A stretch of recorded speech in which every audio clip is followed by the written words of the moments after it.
الحمدللہ وکفا والصلاة والسلام علی سید الانبیاء اما بعد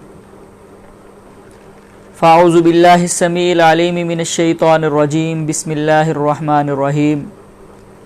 ومن اللیل فتہجد بہ نافلۃ لک عسى ان یبعثک ربک مقاما محمودا۔ معزز سامعین کرام، عزیز دوستوں اور بزرگوں، اللہ رب الجلال کی رحمتوں اور برکتوں والا مہینہ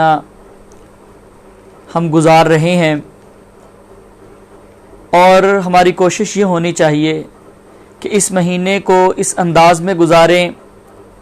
اس میں اس طرح کے اعمال کریں کہ یہ مہینہ ہمارے لیے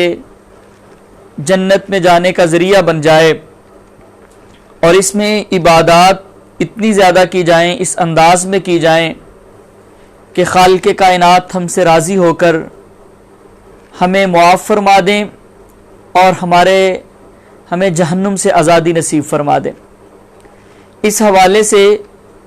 اس مہینے کی جو خصوصی اور اہم عبادت ہے روزہ، اس کا تذکرہ کل ہوا تھا۔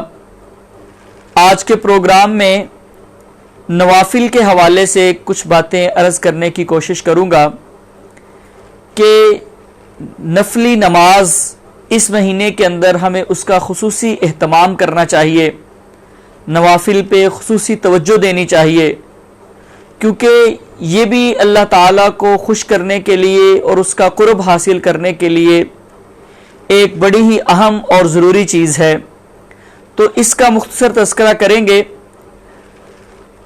لیکن نوافل سے پہلے جہاں تک فرائض کا تعلق ہے، اس کی بات ہم اس لیے نہیں کرتے کہ وہ تو عام ایام میں بھی اس کا ادا کرنا مسلمانوں پہ فرض ہے، اور روزے کی حالت میں تو ایک مسلمان سے اور رمضان میں خصوصی طور پہ مسلمانوں سے یہ امید کی جاتی ہے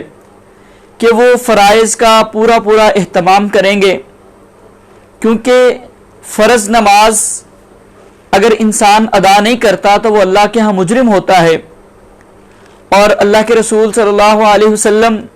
فرماتے ہیں کہ بین العبد و بین الکفر ترک الصلاۃ، ایک بندہ مومن اور کافر کے درمیان جو چیز فرق کرتی ہے وہ اس کا نماز کو ترک کر دینا ہے۔ یعنی اگر نمازیں پڑھتا ہے تو مومن ہے، اگر نمازوں کا تارک ہو جاتا ہے تو وہ کفر کی طرف چلا جاتا ہے۔ اور اللہ کے رسول صلی اللہ علیہ وسلم فرماتے ہیں اول ما سئل عن الصلاۃ، قیامت کے روز سب سے پہلا جو سوال اللہ رب ذوالجلال بندے سے پوچھیں گے وہ نمازوں کا سوال ہوگا۔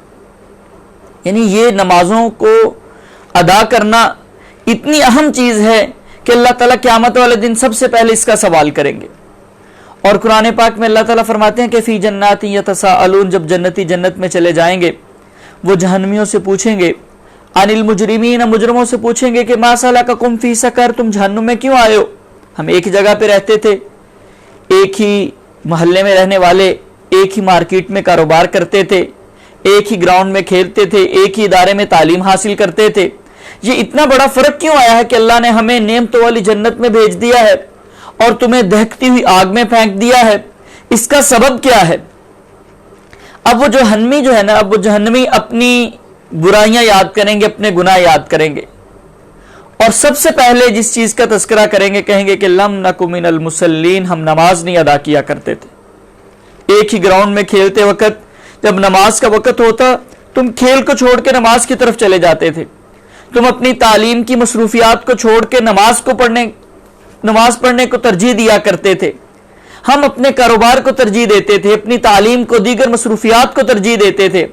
اس وجہ سے آج اتنا بڑا فرق رونما ہوا ہے کہ اللہ تعالیٰ نے ہم کو جہنم میں بھیج دیا اور تمہیں جنت میں بھیج دیا۔ اس سے ہم اندازہ لگا سکتے ہیں کہ یہ فرائض کی ادائیگی یہ کتنی اہم بات ہے، کہ جہنمیوں کو سب سے پہلے جس بات کا احساس ہوگا یا اپنے گناہوں میں جس چیز کو وہ سر فہرست رکھیں گے،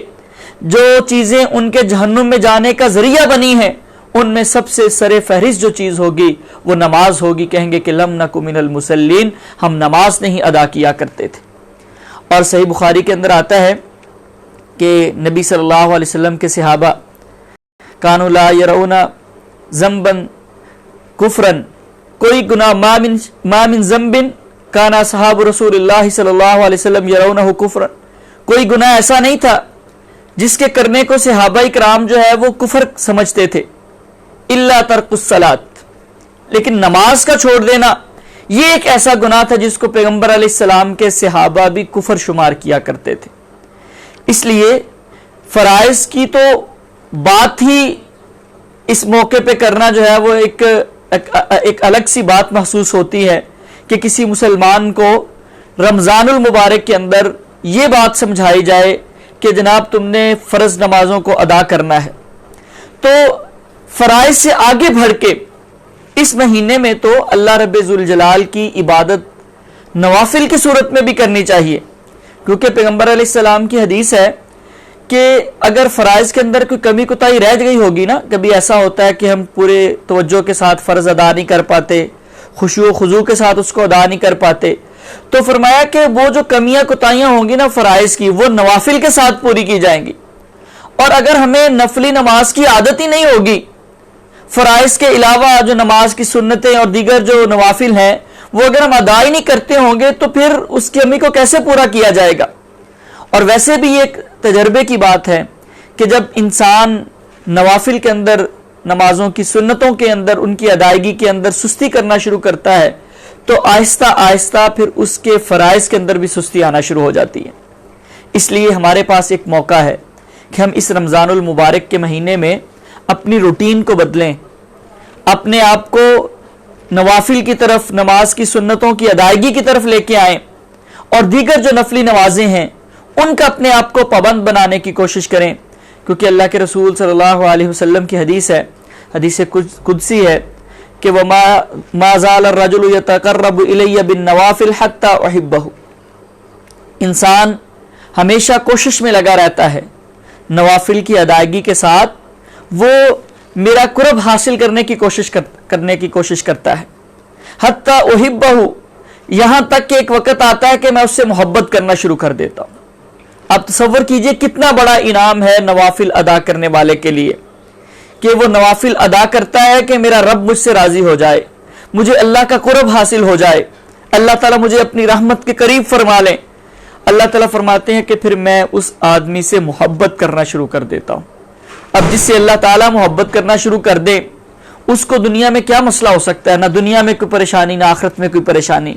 اس لیے ہمیں نوافل کا خصوصی اہتمام، نوافل کے اندر خاص طور پہ وہ سنن رواتب جنہیں ہم بولتے ہیں، وہ سنت نماز کی جو پیغمبر علیہ السلام جن کا بہت زیادہ اہتمام کیا کرتے تھے، جن میں فجر کی 2 سنتیں ہیں جس کے بارے میں حدیث میں آتا ہے کہ پیغمبر علیہ السلام ان کا سب سے زیادہ اہتمام کیا کرتے تھے، اور آپ نے فرمایا کہ دنیا وما فیہا، دنیا اور اس میں جو کچھ بھی ہے، خزانے اور انسان کے لیے تسکین کی بہت ساری چیزیں، پیغمبر علیہ السلام فرماتے ہیں مجھے اس سے یہ 2 رکعتیں زیادہ عزیز ہیں۔ اسی طرح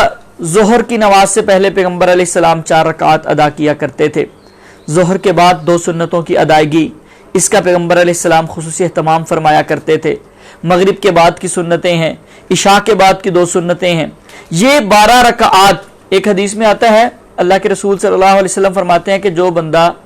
دن میں 12 رکعات نفل ادا کرتا ہے فرض کے علاوہ، بن اللہ لہ بیتن فی الجنہ او کما قال رسول اللہ صلی اللہ علیہ وسلم، اللہ تعالیٰ اس کے لیے جنت میں ایک گھر بنا دیتے ہیں۔ اب یہ کم از کم یہ جو سنتیں ہیں جن کو ہم بعض دفعہ سنت مؤکدہ کا نام بھی دے دیتے ہیں، اپنی آسانی کے لیے ہم نوافل کو مختلف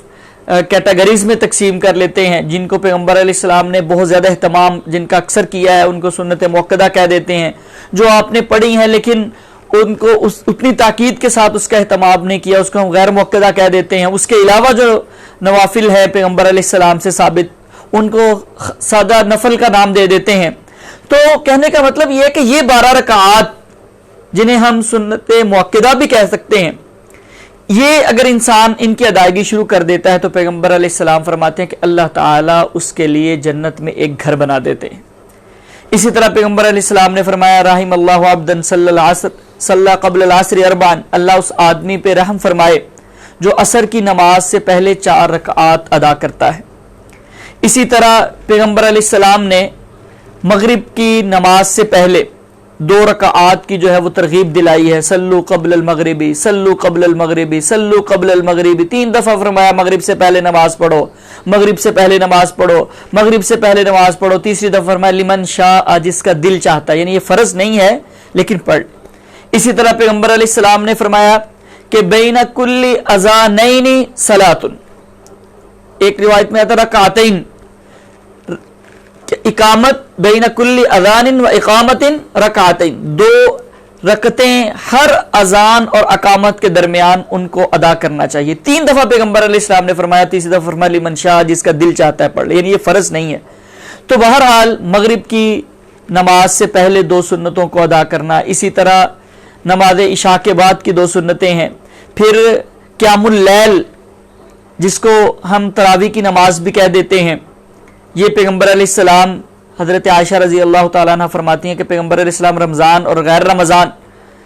دونوں میں ہر حال میں جو ہے یہ قیام فرمایا کرتے تھے. قرآن پاک میں اللہ تعالیٰ فرماتے ہیں وَمِنَ اللَّيْلِ فَتَهَجَّدْ بِهِ نَافِلَةً لَكَ، اپنے نبی کو حکم دے رہے ہیں اللہ تعالیٰ کہ آپ رات کو یہ نوافل ادا کریں، یہ تہجد ادا کریں، یہ آپ کے لیے نفل ہو جائے گا. تو قیام اللیل کی ادائیگی عام دنوں میں تو بعض دفعہ سستی کا انسان شکار ہو جاتا ہے، رمضان کے مہینے میں تو باقاعدہ اس قیام اللیل کا اہتمام کیا جاتا ہے، اس کی جماعت کا اہتمام کیا جاتا ہے. تو انسان کو کوشش کرنی چاہیے کہ کم از کم رمضان کے مہینے میں اس کی عادت بنا لے، تاکہ یہ رمضان کے بعد بھی انسان کی زندگی کا ایک مستقل حصہ بن جائے. اللہ تعالیٰ نے قرآن پاک میں فرمایا تتجافى جنوبهم عن المضاجع يدعون ربهم خوفا وطمعا، اپنے نیک بندوں کا تذکرہ کرتے ہوئے فرمایا کہ جن کے جسم بستروں سے جدا رہتے ہیں، یہ نہیں کہ ساری رات سوئے رہتے ہیں، وہ رات کا کچھ حصہ قیام بھی کرتے ہیں. اس لیے یہ جو قیام اللیل ہے، جسے ہم تہجد کی نماز یا رمضان کے مہینے میں اس کو ہم تراویح کی نماز کہہ دیتے ہیں، اس کا خصوصی اہتمام اس مہینے کے اندر ہمیں کرنا چاہیے، باقی ایام میں بھی کرنا چاہیے. اور اس میں بھی کوشش یہ کرنی چاہیے، اس کو اگر ہم امام کے ساتھ ادا کرتے ہیں تو یہ بڑی اچھی بات ہے. اللہ کے رسول صلی اللہ علیہ وسلم فرماتے ہیں کہ جو بندہ امام کے ساتھ قیام کرتا ہے پھر جا کے سو جاتا ہے، اس کو ساری رات کے قیام کا ثواب ملتا ہے. لیکن اگر ان میں سے کچھ رکعات، یا بعض علماء یہ بھی اجازت دیتے ہیں کہ انسان اگر جو ہے وہ پیغمبر علیہ السلام کی سنت کے مطابق، جو پیغمبر علیہ السلام کی حدیث ہے، حضرت عائشہ رضی اللہ تعالیٰ عنہ فرماتی ہیں کہ پیغمبر علیہ السلام رمضان اور غیر رمضان میں 11 رکعات قیام کیا کرتے تھے،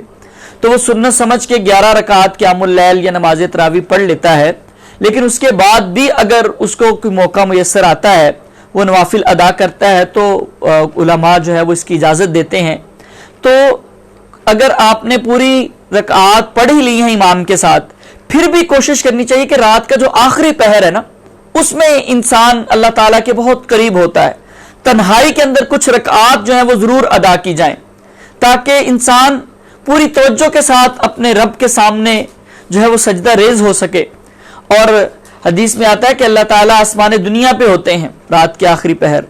اور یہ آواز دیتے ہیں حل من مستغفرین، کوئی ہے مجھ سے گناہوں کی معافی مانگنے والا،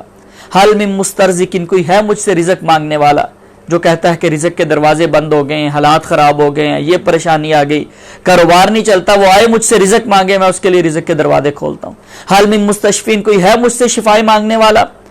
جو بڑا لاچار ہے، جو کہتا ہے کہ جی ڈاکٹروں کو بیماری کی سمجھ نہیں آتی، وہ آئے مجھ سے مانگے کہ اللہ تو شفائیں دینے پہ قادر ہے، مجھ کو شفا دے، اس وقت میرے سامنے آ کے سجدہ ریز ہو. تو یہ ایک بڑا گولڈن ٹائم ہوتا ہے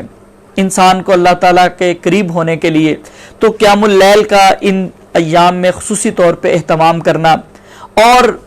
نماز اشراق ہے اس کا اہتمام کیا جائے. جو احباب پہلے 2 رکعات پڑھتے ہیں وہ اب اس کو 4 رکعات ادا کرنا شروع کر دیں، کیونکہ اشراق کی نماز جو ہے وہ پیغمبر علیہ السلام کی سنت کے مطابق 2 سے لے کے 8 رکعات تک جو ہے وہ ادا کی جا سکتی ہیں. تو